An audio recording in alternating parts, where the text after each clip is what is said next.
what's important to realize is there's a profound energy of life that enters the world when the world is in unity, when the world's in alignment and oneness.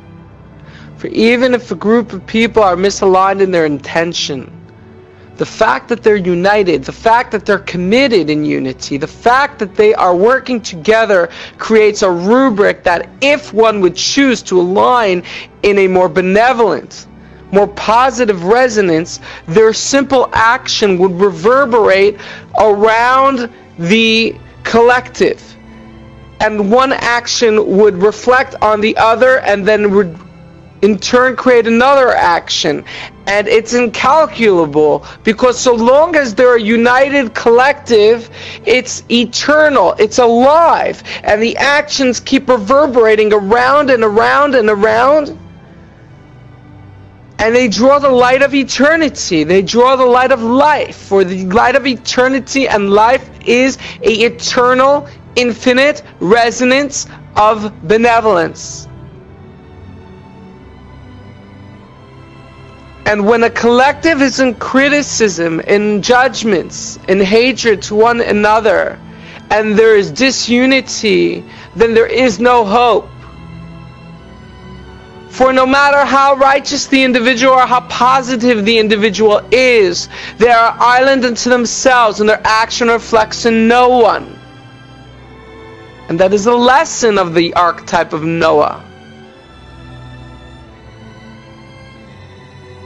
That he was righteous in his generation, but if he would have been in another generation, he wouldn't have been considered as righteous, for he made no impact on the generation he was in. That is the reason why he was so oppressed by the world he found after the destruction in the archetype, because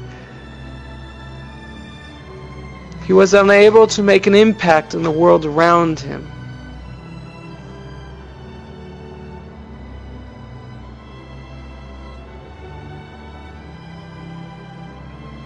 And the characteristic of the generation he was in was a characteristic of tremendous corruption.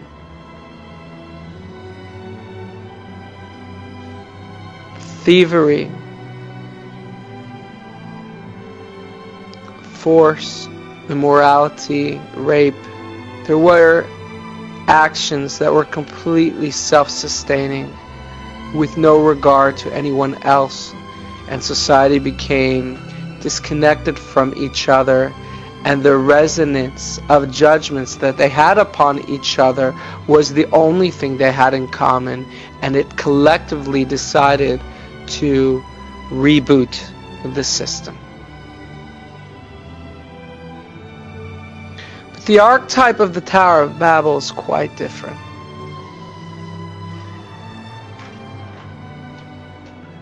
The archetype of the Tower of Babel is they're creating this city, which is a tower, and this is ugly in the eyes of the Lord in the archetype.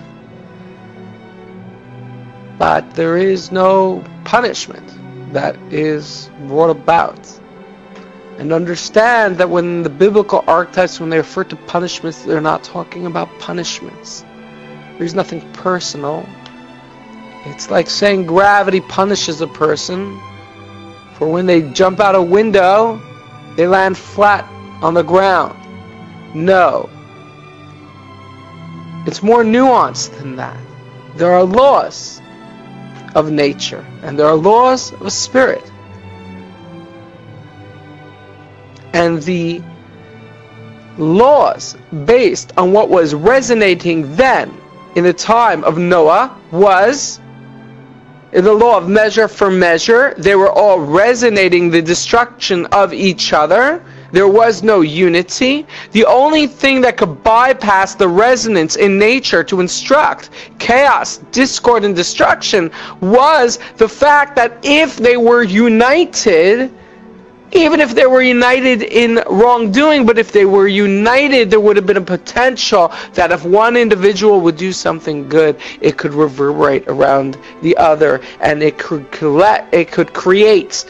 manifest a resonance of eternal goodness that was manifesting because of the collective nuance of unity that was potentially there. But since that wasn't there, there was dissolution. In the time of the archetype of the Tower of Babel, people were completely united in this task to build a city in the sky.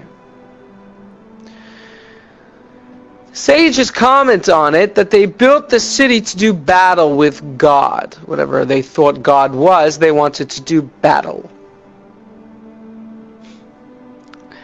But what they're alluding to is far more subtle.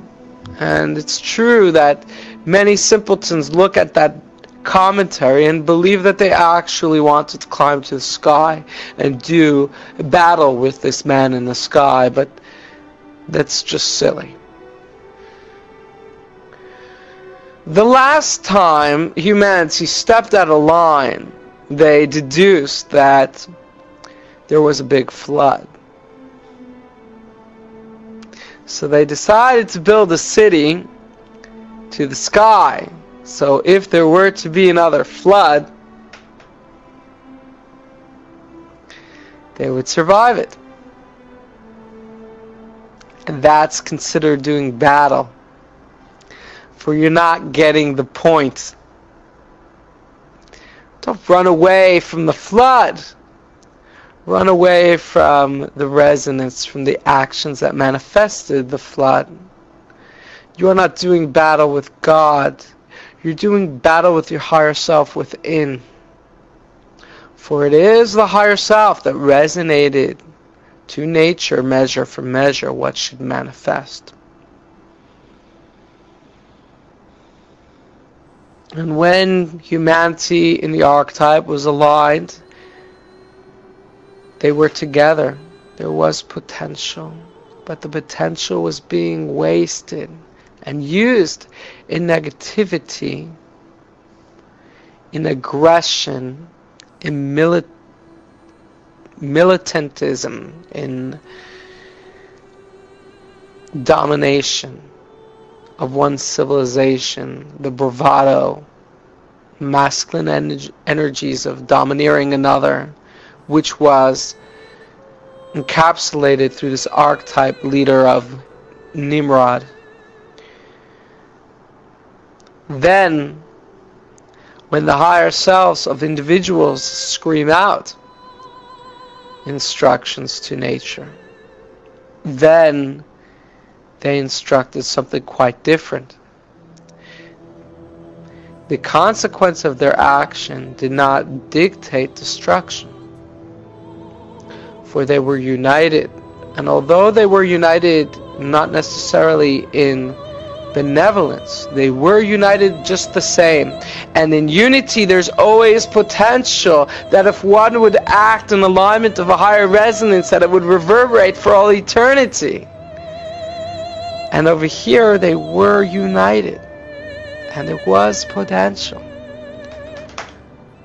So when they chose to use their unity in order to dominate and cause conflict and afflict and be primitive, what they resonated instead was a distinct change. A distinct change in the evolution of mankind in this archetype. And the verse explains that God creates a multiplicity of languages, and that people that were united in a single language were no longer able to communicate with each other. And because they were unable to communicate with each other, they could no longer collaborate on works of baser energy. And it caused discord and discontinuity, and they each went their way. And it was called the time of the Great Dispersion. And this is the mythology, the archetype for the birth of nations, the birth of cultures. And from this event sprung forth 70 languages, the ancients say. 70 ancient languages. And each one spoke a different language, and they couldn't communicate with each other. And I'm here to impart the secret behind this mythology.